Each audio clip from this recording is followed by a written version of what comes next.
technology is used to support healthy interactions between children, between peers, between siblings, between adults and children, I think is really the area I'm most excited about. And that's the why, right? That's knowing why technology is the right tool at this time for this child in this context, or why it isn't. You need to be as intentional saying no as you are saying yes. And we start to create this ecosystem around these devices that's very positive, that empowers parents, that has teachers feeling good about themselves because they're being helpful to parents, and it ultimately benefits children at home and in the classroom. So that may sound ambitious, but I think that's really the world that we're in. Hi, I'm Ron Sprunberg, co-founder and CEO of Hi Mama. Welcome to our podcast about all things early childhood education. Chip, welcome to the Preschool podcast. Thank you. Delighted to be here. So Chip, you're at the Erickson Institute in Chicago, Illinois. Let's start off by learning a little bit about what the Erickson Institute is and what you do there. Sure. The Erickson Institute is a graduate school in child development. So child development, early childhood education is really what we're all about. My roles there, I kind of wear multiple hats. I'm the Dean of Distance Learning and Continuing Education. So that has me, that's kind of the day job, has me focusing on how we deliver teacher preparation and other professional development at a distance, and what other opportunities we provide for professional development. The work that's really been all-consuming and exciting in the last few years has been in my role as the director of the Technology and Early Childhood Center, or what we call the Tech Center. And in that role, we've really been looking hard at what are the appropriate and intentional uses of new media, digital devices with young children, and then more recently, how are parents using these devices, and how might early childhood program administrators and teachers use these tools that we all seem to have in our hands to improve family engagement, to reach parents in new ways. Okay, wonderful. So let's start off on the first one, the day job, as you call it. What's the type of profile of people that might take classes or be involved in continuing education at the Erickson Institute? Sure. So our online degree programs really attract people who are in the field, who have a number of years of experience. The typical student who takes our online master's in early childhood education has 3 to 5 years of experience and is currently working with children in some capacity. Could be an administrator, could be a teacher, could be a social worker, lots of hats that they wear. In terms of professional development, we're really focused more directly at practitioners in the classroom. And we define early childhood as birth through age 8. So lots of kinds of classrooms. More recently, we've been thinking about informal learning settings like libraries and museums, and how we reach educators in those environments. So our professional development is pretty broadly focused, but always grounded in child development. Everything we do is about what we know about child development. So we think about technology first from that lens, and then get to how we might use these tools.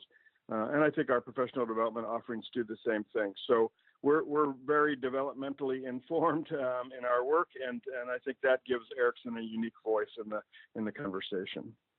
Very cool. And I was reading through some of your values, and one of them was high standards and excellence, and I do see that through a lot of your content and your website. So I can only assume that also applies to the curriculum of your professional development and graduate school programs. So that's wonderful.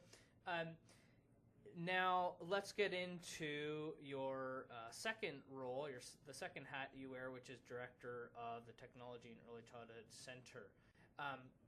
So this is all about new media, digital devices. Maybe we can walk through this conversation in terms of some of the different stakeholders that you mentioned. And sure. How technology impacts them or should be used by them. And since this is a podcast for early childhood educators, maybe we can start there with how they would use digital media, digital devices, and any thought leadership from the Technology and Early Childhood Center on that. Sure. So when I think about classroom educators, early childhood educators, home-based care providers, whatever setting people find themselves in working with young children, Technology has always been a bit of a contentious issue. We really believe in relationships and face-to-face and hugging and holding babies and all of those things that we hold dear in early childhood. And so it's important for me to help people understand that I continue to hold all those dear as well. And I'm looking for ways in which new technology might help us do that better or might add to that and expand that. So it's getting teachers to think about their own technology dispositions and their attitudes toward technology first.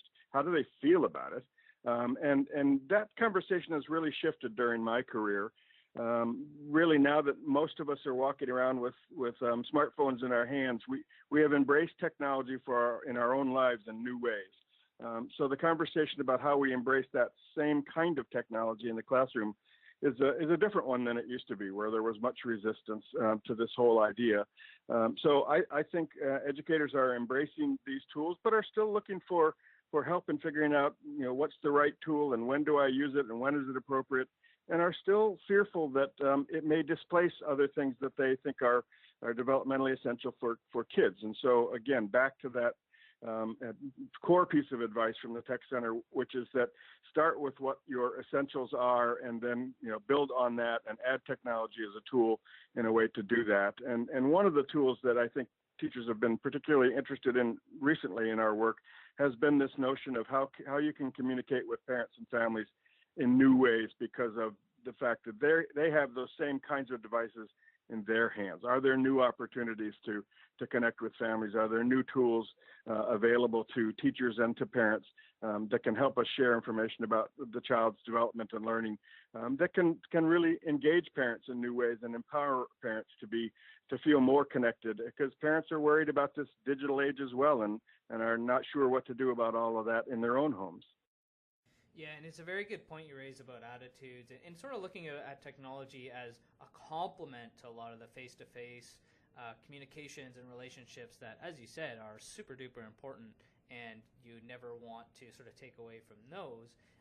But what's the conversation with those educators out there that are still hesitant about technology and the sort of more digital approach to communicating perhaps with parents and families? What's sort of the advice that you have for them, or what's the conversation with them like? It's a great question, and I always start with deep respect for wherever the educator is in their thinking about technology. Not everybody needs to be in the same place.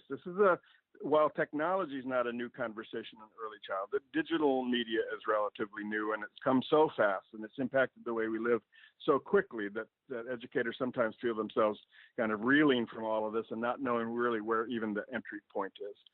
Another thing that mistake we've made in the field is we often embrace new technology but don't provide the professional development for the educator. So in other words, we put the iPads in the classroom and then we're surprised when nothing interesting is happening because we really haven't prepared the educator. So the other advice I always give to educators is, find some other teachers in your program that want to play with the technology. Have some low stakes time.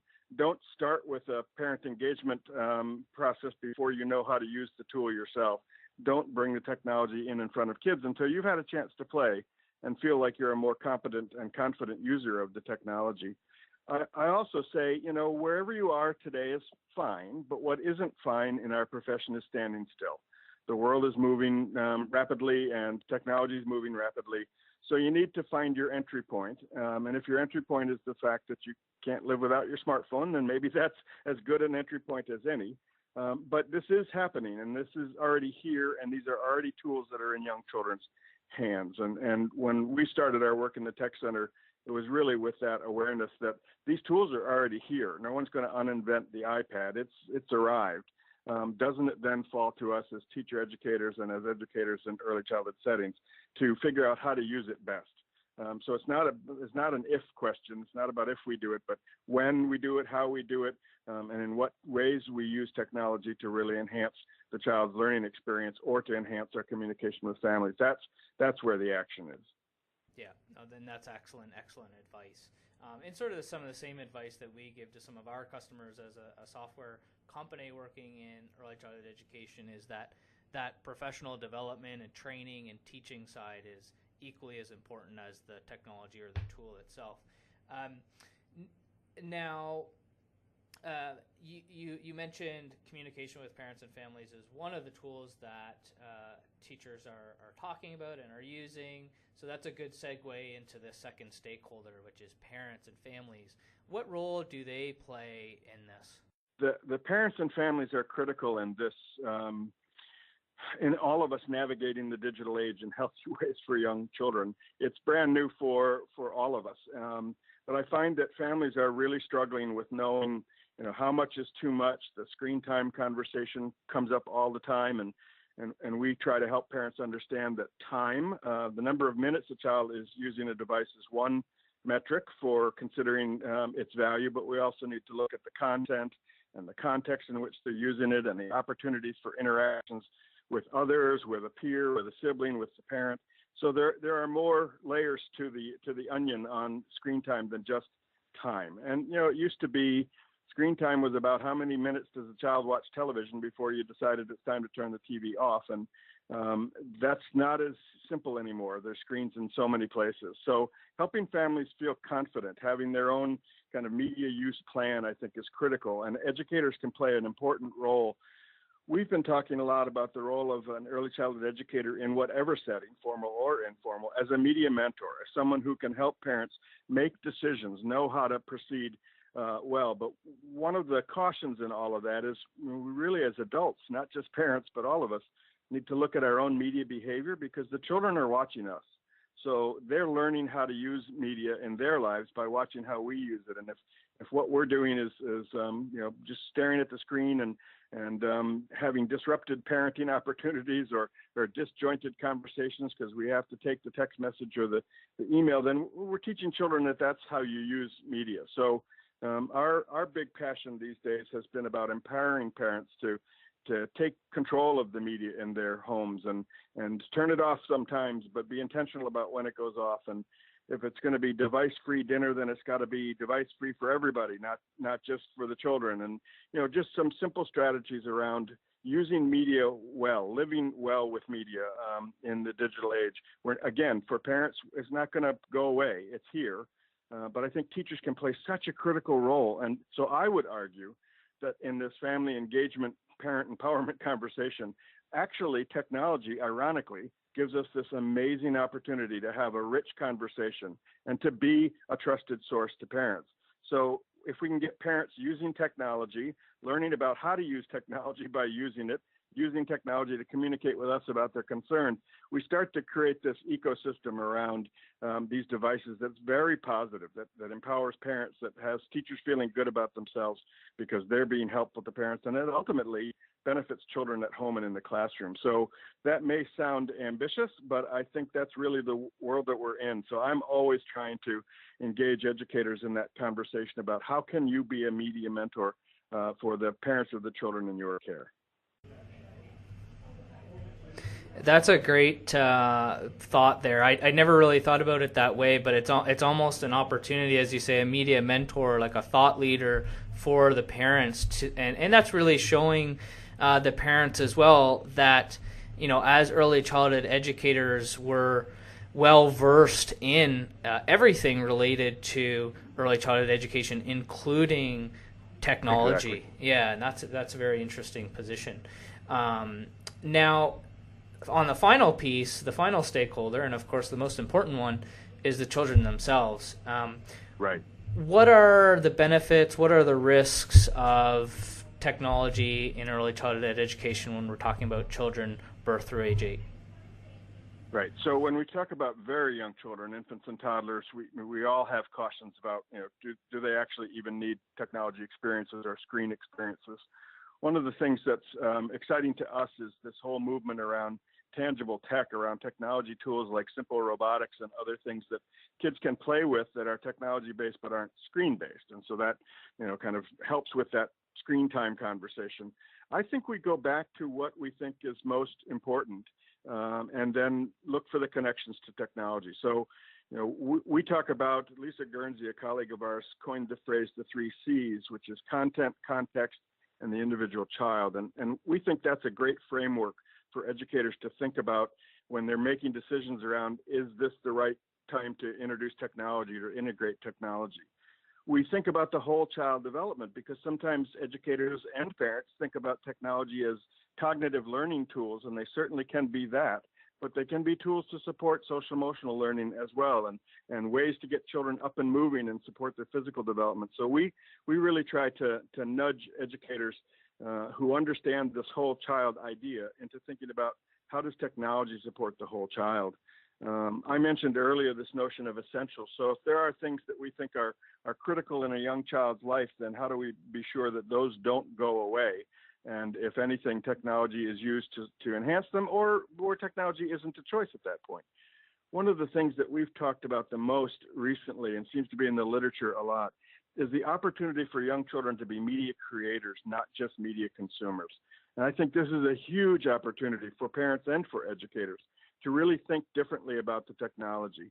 It's not a passive viewing situation. It's not television that's just on and the child watches. There's opportunities to take a photograph, record their voice, send a video of what they've been doing, and document their own learning. So this notion that we empower very, very young children to begin to tell their stories with media is really exciting, really rich. And then, of course, I come back to what matters most all the time, which is relationships.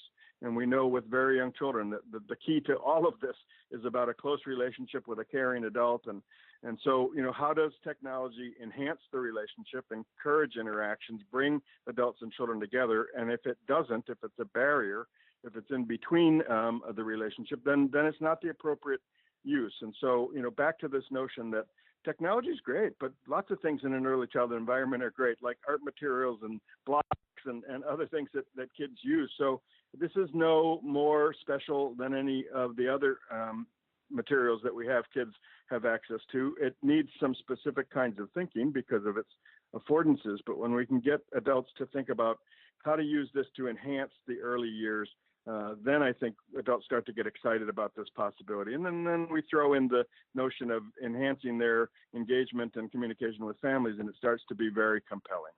And it's also interesting to hear your approach to the conversation, which is, the way that I think early childhood educators do and should think about everything, which is sort of like, why are we doing this? What's the value in this? And, is this helping in this context or in this situation? And is it just, passive content, or is there interaction, and are they creating, which is all, very important questions which we always need to be asking ourselves as early childhood educators, as opposed to sort of taking, one view or the other. We always want to be learning about things, which I think is, of course. No, I absolutely agree. And for me as a teacher educator, intentionality is at the top of my heap of things that I want teachers to be able to do. And that's the why, right?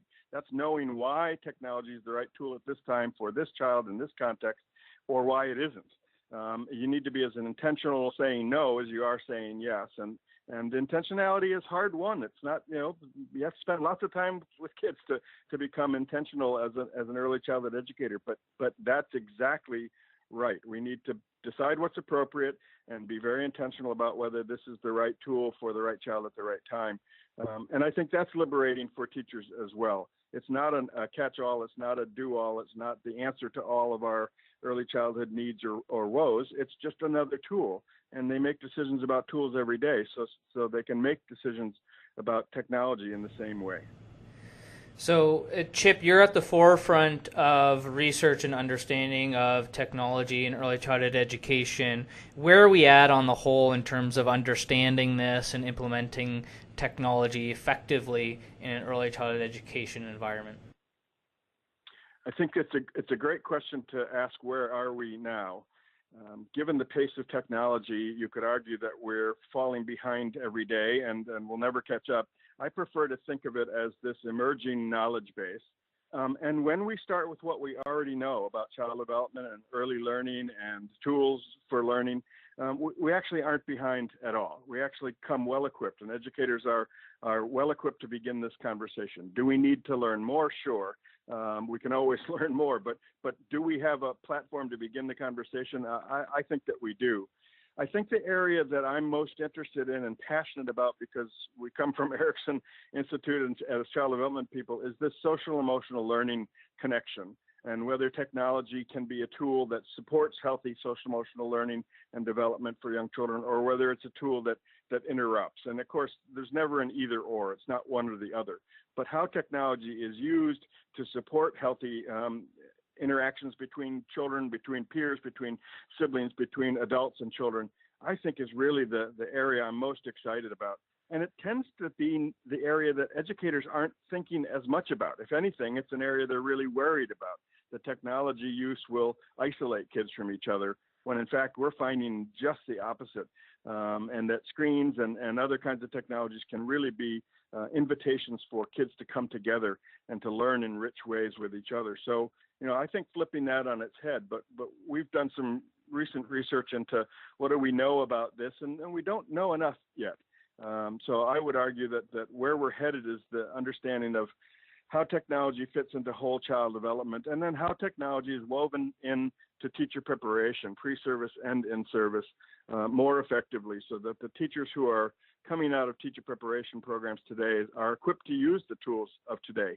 And that's not always happening. And so, I think the whole field, from teacher educators to administrators of programs to professional development providers, we need to up our own game. If we're going to be media mentors to parents, or we're going to mentor teachers so they can be mentors, then we need to know what we're talking about and what we're doing. So I choose to see that as an opportunity. Let's have these conversations. Let's push on this. Let's learn from teachers in classrooms who are doing really interesting things with technology intentionally, and share those examples in ways that we can improve practice across all settings. That's great advice. And on the topic of advice, what advice would you give to early childhood education programs who haven't yet sort of jumped in on the technology bandwagon yet and are a little bit more hesitant to move forward in that direction? Any advice that you would provide to them in terms of their thinking? Yeah, so for an early childhood program, an administrator, a group of educators who are together who are kind of cautious or skeptical, my first advice is this idea of playgroups and getting together and trying stuff, not just running into classroom application, but having time together, thinking about how you use your own technology and how it influences the way you live your life and manage your life. So again, if you can't live without your smartphone, then what does that teach you about the ways in which technology can be a useful tool for children? The third tip is just the word that I just said. It's a tool.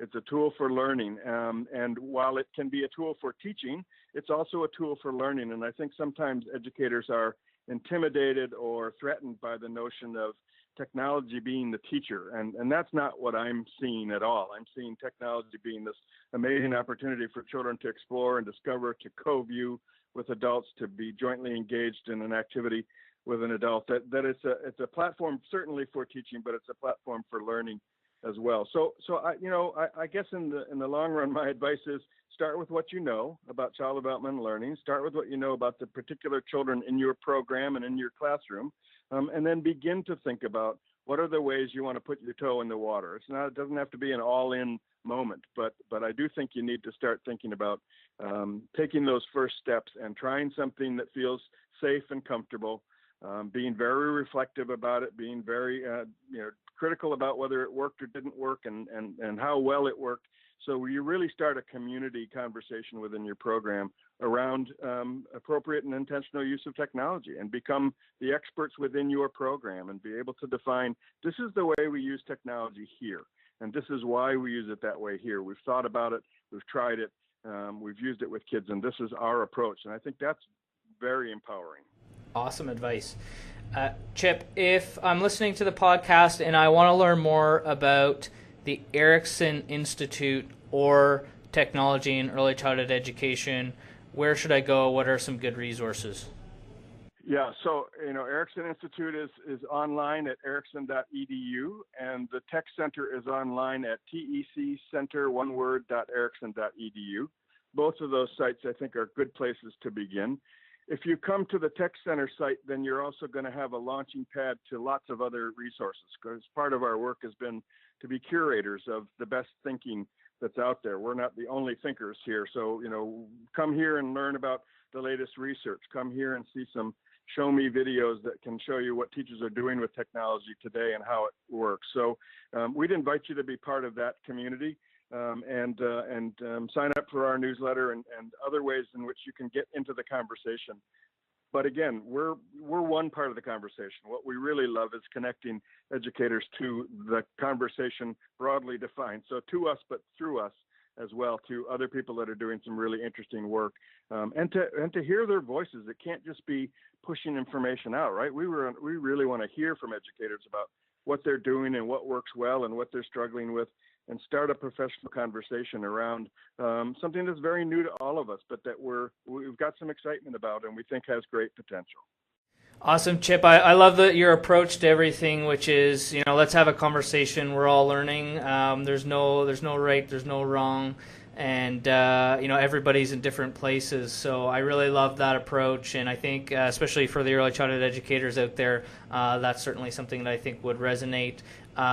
Learned some great things myself here. I love the concept of early childhood educators positioning themselves as media mentors, being thought leaders for the parents that they work with out there, and taking those steps to think about their attitudes towards technology and how that might be able to support them in their role and children in the classroom with their development. So thank you so much for coming on the show today, Chip. It's been so great having you. Thank you for the opportunity. Love talking about this, and I've loved talking about this with you and your lessons learned that you just shared. Wonderful. Thanks, Chip. If you enjoyed our conversation, don't forget to subscribe for more episodes and leave a review. The Preschool Podcast is brought to you by Hi Mama. If you're anything like the thousands of teachers listening to the Preschool Podcast, you know how long it takes to fill out daily sheets, child portfolios, and lesson plans. And that's where Hi Mama saves the day. With an easy-to-use interface built by teachers for teachers, Hi Mama can cut the time you spend on documentation and parent engagement in half. Create and send beautiful daily sheets, photos, videos, and messages to parents in seconds, saving you time in your busy day. Podcast listeners can get a free tour with one of our community advisors. Go to himama.com and click the Start Now button to book your free session today.